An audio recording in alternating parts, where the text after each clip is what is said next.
വേദന കൊണ്ട് ഞാൻ ഉറക്കെ കരയുമായിരുന്നു. പക്ഷേ അയാൾ എന്റെ മുഖം പൊത്തിപ്പിടിക്കും, എന്റെ കരച്ചിൽ പുറത്തു കേൾക്കാതിരിക്കാൻ. തനിക്ക് ചെറുപ്പത്തിലുണ്ടായ സെക്ഷൽ അബ്യൂസിനെ കുറിച്ച് വീര മഹാബീറിനോട് പറയുകയാണ്. എങ്ങനെയാണ് സ്വന്തം അങ്കിൾ തന്നെ ലൈംഗികമായി പീഡിപ്പിച്ചതെന്ന്. വികാരഭരിതയായാണ് ആലിയ ഭട്ടിന്റെ വീര എന്ന കഥാപാത്രം അത് പറയുന്നത്. അയാൾ അത് കേൾക്കുന്നുണ്ടോ എന്നതല്ല അവിടെ പ്രധാനം. അവൾ മനസ്സ് തുറന്ന് പറയുകയാണ്. ഒരുപക്ഷെ അയാളോട് മാത്രമായിരിക്കാം, അല്ലെങ്കിൽ ഈ ലോകത്തോട് തന്നെ ആയിരിക്കാം.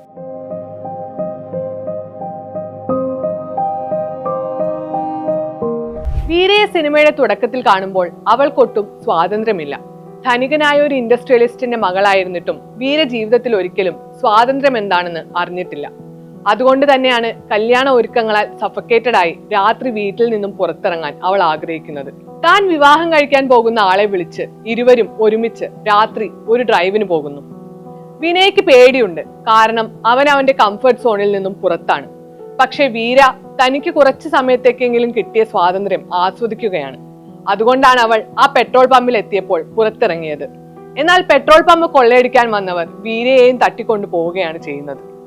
അങ്ങനെയാണ് അവൾ രൺദീപ് ഹൂഡയുടെ മഹാബീറിനെ പരിചയപ്പെടുന്നത്. അതെ, അവളെ തട്ടിക്കൊണ്ടുപോയ വ്യക്തിയോടാണ് അവൾ തന്റെ ഏറ്റവും വ്യക്തിപരവും വേദനിപ്പിക്കുന്നതുമായ കാര്യം തുറന്നു പറയുന്നത്. എന്തുകൊണ്ടായിരിക്കും വീര അത് മഹാബീറിനോട് പറഞ്ഞത്? അവൾക്ക് അയാളിൽ ഒരു തരം സുരക്ഷിതത്വം തോന്നിയതുകൊണ്ടാണ്. അയാൾ അവളുടെ കംഫർട്ട് സോണായി മാറിയിരുന്നു. അതെ, സംവിധായകൻ ഇംതിയാസ് അലി വീരയിലൂടെ പറയാൻ ശ്രമിക്കുന്നതും അത് തന്നെയാണ്, സ്റ്റോക്ക്ഹോം സിൻഡ്രോം. ഒരു വിക്ടിം തന്റെ അബ്യൂസറുമായോ തട്ടിക്കൊണ്ടുപോയ വ്യക്തിയുമായോ ഒരു വൈകാരിക ബന്ധം പുലർത്തുന്നതിനെയാണ് സ്റ്റോക്ക്ഹോം സിൻഡ്രോം എന്ന് പറയുന്നത്. എന്തുകൊണ്ട് വീര മഹാബീറിൽ ഒരു സേഫ്റ്റി കണ്ടെത്തുന്നു?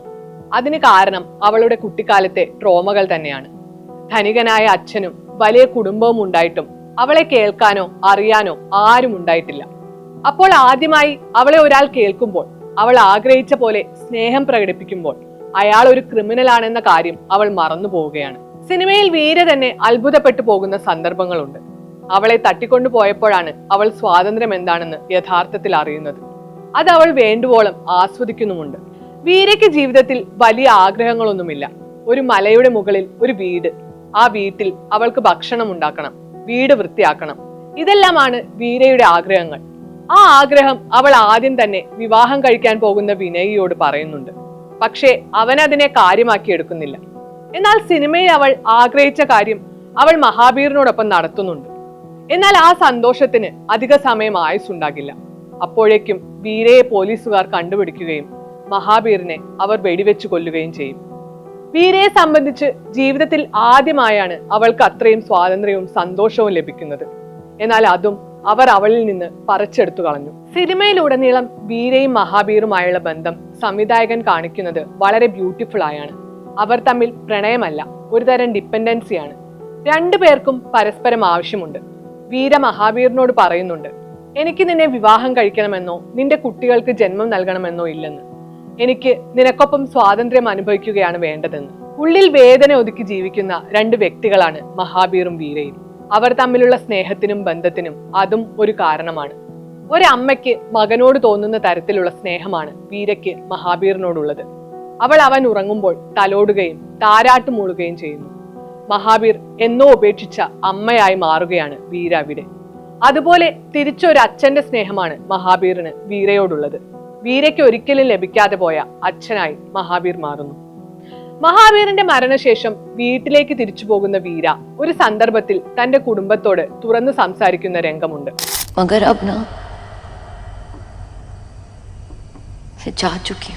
ഞാൻ ഇവിടെ നിന്ന് പോയി കഴിഞ്ഞിരിക്കുന്നു, ഇനി എനിക്ക് തിരിച്ചു വരാനാകില്ലെന്നാണ് വീര അവളുടെ കുടുംബത്തോട് പറയുന്നത്. മഹാബീർ അവളെ തട്ടിക്കൊണ്ടു പോയില്ലായിരുന്നെങ്കിൽ അവൾക്ക് ഒരിക്കലും തന്റെ സ്വപ്നം സാക്ഷാത്കരിക്കാനാവില്ലെന്നും വീര പറയുന്നുണ്ട്. അതിനുശേഷമാണ് അവൾ തന്റെ അങ്കിളിനെ ശ്രദ്ധിക്കുന്നതും തനിക്ക് നേരിടേണ്ടി വന്ന സെക്ഷൽ അബ്യൂസിനെ കുറിച്ച് തുറന്നു പറയുന്നതും. പണ്ടവൾ ഇക്കാര്യം അമ്മയോട് തുറന്നു പറഞ്ഞിരുന്നു. അന്ന് അമ്മ പറഞ്ഞത് ആരോടും പറയരുതെന്നാണ്. ഇപ്പോൾ വീര അത് എല്ലാവരോടുമായി തുറന്നു പറയാൻ ശ്രമിക്കുമ്പോഴും അമ്മ അവിടെ തടയുകയാണ് ചെയ്യുന്നത്. എന്നാൽ വീരയ്ക്ക് ഇപ്പോൾ ആരെയും ഭയക്കാനില്ല, കാരണം അവൾ സ്വതന്ത്രയാണ്. അതുകൊണ്ട് തന്നെ അക്കാര്യം ധൈര്യത്തോടെ സർവ്വ അമർഷവും പ്രകടിപ്പിച്ചുകൊണ്ട് തന്നെ തുറന്നു പറയുന്നു. അന്ന് അയാൾ അവളെ കരയാൻ സമ്മതിക്കാതെ മുഖം പൊത്തി പിടിച്ചെങ്കിൽ ഇന്ന് അവൾ അയാളുടെ മുഖത്തേക്ക് നോക്കി ഉറക്കെ അലറുകയാണ് ചെയ്യുന്നത്. അതെ, അവൾക്ക് ഇനി ഒന്നും നോക്കാനില്ല. തനിക്ക് വേണ്ടി ജീവിക്കാൻ വീര തീരുമാനിച്ചു കഴിഞ്ഞു എന്നാണ് അതിനർത്ഥം. ജീവിതകാലം മുഴുവൻ തന്റെ ഇഷ്ടങ്ങൾ മാറ്റിവെച്ച് ഒരു കൂട്ടിനുള്ളിൽ കഴിഞ്ഞ വീര ഇപ്പോൾ ലിബറേറ്റഡ് ആണ്. ആ സ്വാതന്ത്ര്യം അവൾ ആസ്വദിച്ചു കഴിഞ്ഞു. ഇനി ഒരു തിരിച്ചുപോക്ക് അവൾക്കില്ല. സിനിമയിൽ വീര തന്റെ അച്ഛനോടായി പറയുന്ന വളരെ പ്രധാനപ്പെട്ട ഒരു ഡയലോഗുണ്ട്. വീടിന് പുറത്തു പോകുമ്പോൾ ശ്രദ്ധിക്കണമെന്ന് മാത്രം പഠിപ്പിച്ചത് എന്തുകൊണ്ടാണ്? വീടിനുള്ളിലും ആളുകളെ പേടിക്കണമെന്നും ശ്രദ്ധിക്കണമെന്നും എന്തുകൊണ്ട് നിങ്ങൾ പറഞ്ഞില്ലെന്ന്. ഇത് വീരയുടെ മാത്രം ചോദ്യമല്ല, ഭൂരിഭാഗം പെൺകുട്ടികളുടെയും സ്ത്രീകളുടെയും ചോദ്യമാണ്. സ്വന്തം വീട്ടിൽ നിന്ന് അബ്യൂസ് ചെയ്യപ്പെടുന്ന എത്രയോ പെൺകുട്ടികളെ നമുക്കറിയാം. ഇനിയും അത് തിരിച്ചറിയാത്ത അല്ലെങ്കിൽ തുറന്നു പറയാൻ ധൈര്യമില്ലാത്ത പെൺകുട്ടികൾ എത്രയുണ്ടാകും? യഥാർത്ഥത്തിൽ വീരയിലൂടെ ഇംതിയാസ് അലി ശബ്ദം നൽകിയത് അത്തരം സ്ത്രീകൾക്കും പെൺകുട്ടികൾക്കും കൂടിയാണ്. ആലിയ ഭട്ടിന്റെ വീര തന്നെ സ്വയം തിരിച്ചറിയുകയാണ് ചെയ്യുന്നത്. എനിക്ക് കുറച്ച് സമയം കൂടി നിന്റെ കൂടെ വേണം, കാരണം ഞാൻ ഇതിനു മുൻപ് ഇങ്ങനെ ഒന്നിലൂടെയും കടന്നു പോയിട്ടില്ല എന്ന് വീര മഹാബീറിനോട് പറയുന്നുണ്ട്. അവൾ അവളെ തന്നെ സ്വയം കണ്ടെത്തിക്കൊണ്ടിരിക്കുകയാണ്. അതിന് മഹാബീർ ഒരു കാരണമായെന്ന് മാത്രം. ഒരുപക്ഷെ മഹാബീർ എന്നയാൾ അവളെ തട്ടിക്കൊണ്ടു പോയില്ലായിരുന്നെങ്കിൽ വീര ചിലപ്പോൾ വിനയെ വിവാഹം കഴിച്ച് സ്വാതന്ത്ര്യം എന്താണെന്ന് അറിയാതെ ജീവിച്ചു പോകുമായിരുന്നിരിക്കാം.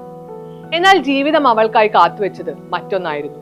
മഹാബീറിന്റെ മരണം അവളെ മാനസികമായി തളർത്തുന്നുണ്ടെങ്കിലും അവൾ ജീവിക്കാനുള്ള ധൈര്യം കണ്ടെത്തുന്നുണ്ട്. സിനിമ അവസാനിക്കുമ്പോൾ നമ്മൾ കാണുന്നത് വീര ഇൻഡിപെൻഡന്റ് ആയി അവളുടെ ആഗ്രഹത്തിന് ജീവിക്കുന്നതാണ്. ആരുടെയും സഹായമില്ലാതെ മലമുകളിൽ ഒരു വീട്ടിൽ അവിടെ തന്നെ ജോലിയും ചെയ്ത് അവൾ ജീവിക്കുന്നു. വീരയ്ക്ക് ഇനിയും സ്വപ്നങ്ങൾ ഉണ്ടാകാം. ചിലപ്പോൾ ഈ മലമുകളിലെ ജീവിതം നിർത്തി അവൾ വേറെ എങ്ങോട്ടെങ്കിലും പോയേക്കാം. അതെല്ലാം ഇനി അവളുടെ തീരുമാനമായിരിക്കും, അല്ലാതെ മറ്റുള്ളവർ അവൾക്ക് വേണ്ടി തിരഞ്ഞെടുക്കുന്നതായിരിക്കില്ല. അതെ, സ്വയം തിരിച്ചറിഞ്ഞുകൊണ്ടുള്ള തന്റെ യാത്ര വീര തുടരുന്നുണ്ടാകാം.